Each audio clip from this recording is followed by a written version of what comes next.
Why for me haptotherapy?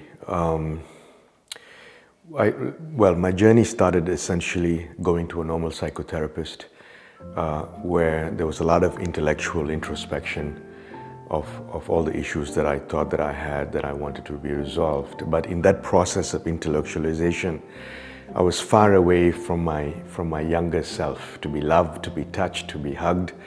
And I was telling my story as if, that little boy that I was talking about was another human being that was not me.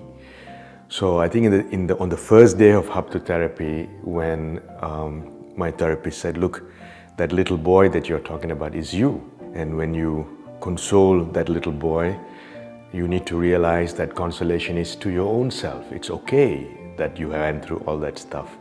It has to happen mind and body, body and mind. And I think in that way, haptotherapy gave me, as I said, to summarize, gave me that silhouette of who I am that I did not have the idea of before. It was too vague, the silhouette was too fuzzy.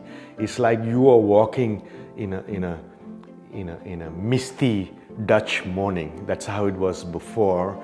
And when you do all this therapy, especially when somebody does that, gives you that silhouette by touching you, it's like you're coming out of that mist and you see yourself a little bit better.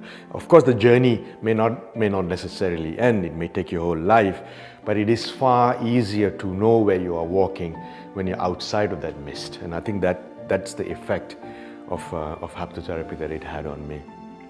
So in that way, I think it gave me a form to my vague sense of identity that I've lost along the way.